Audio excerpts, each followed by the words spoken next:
Hello everyone! In this video I'm going to be talking about cleaning up the miniatures. So this is the stage that comes after gluing and comes before undercoating the miniature and actually starting to paint it. This is probably one of the perhaps more boring stages. I really enjoy painting in general, but this is a stage that I really wish I could skip. But don't do that. That's a trap. It's really bad to skip this stage because if you don't clean the miniatures, there's going to be a lot of mold lines. There's going to be a lot of like these kinds of weird bumps, etc. Like when you cut the part from the sprue, it usually leaves this kind of like small bump because you can't really cut it precisely enough so that it doesn't leave any mark at all. So if you don't remove those, it's going to look super ugly and it's going to be very visible when you paint, especially when you paint. It's actually kind of like the irony of this stage is that like when your miniatures are not undercoated, it's much more difficult to find these mold lines. And then it's going to be much more easy when it's actually too late to fix them, right?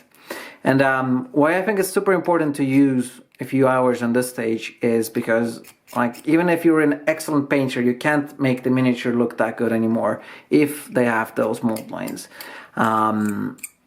And you can see, like as I said, it's something you can see really easily. So please just like spend the like extra time here. And what you do is basically you go one part at a time in the miniature and check out where the mold lines are and start scraping them off. I'll talk about what kind of tools I use a bit later. This is a hobby knife. This is my favorite tool to do this. But basically, like I start from the left arm, for example, and then just like see, okay, here's a mold line here, and I start scraping it off. Usually fingers are quite bad, especially on Citadel miniatures. And then just move on to the next arm, like here with the weapons, for example. Now I'm not doing like a perfect job of this right now because I'm also like having the camera in front of me and I'm trying to focus on making the video, but I'm just showing how you would do this. Then, for example, move on to the shoulder pad, the head, the torso, the legs, the feet, etc., etc. Like usually, basically every part of the miniature is going to have some kind of a mold line, unfortunately. But oh well, like you just spend a few hours here and it's going to be like amazing like later. And also it's just, I don't like painting miniatures that haven't been cleaned properly. Sometimes maybe I miss something and then it just feels bad, like, oh no, this miniature is never going to look that great because of this mold line, basically, right?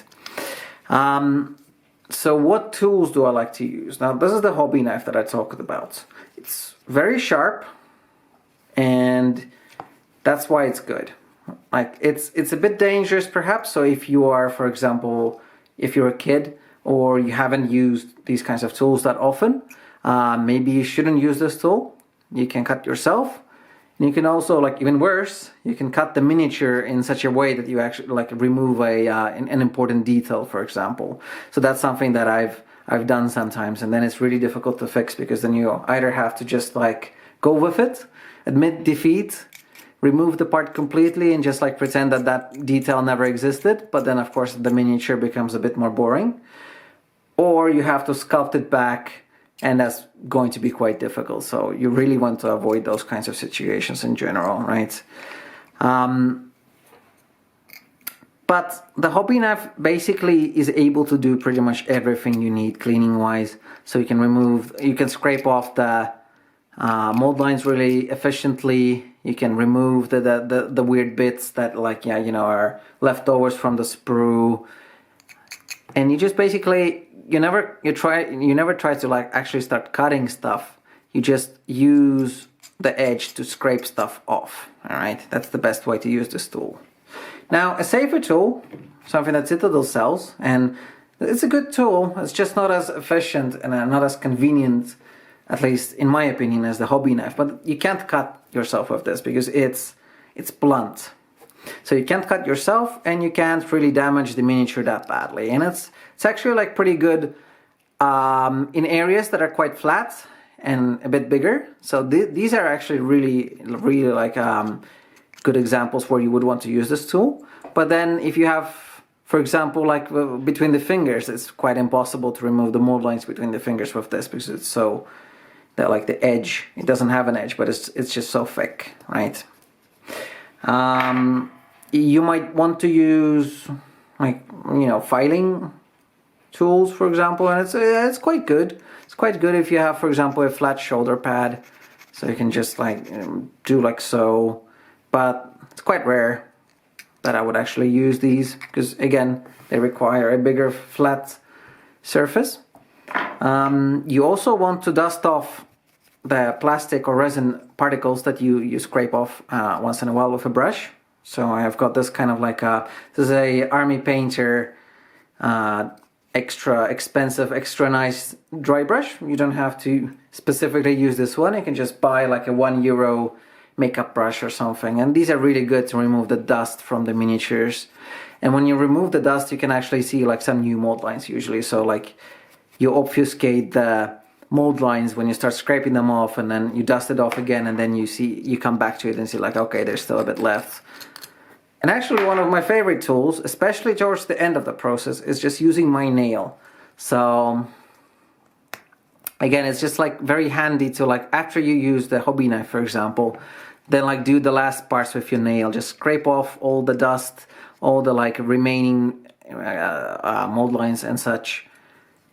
It's actually really easy to use your nail for it. You don't have to like have monstrous nails. Just, you know, like stop cutting your nails for a while before you start like building miniatures, right? That's actually quite handy.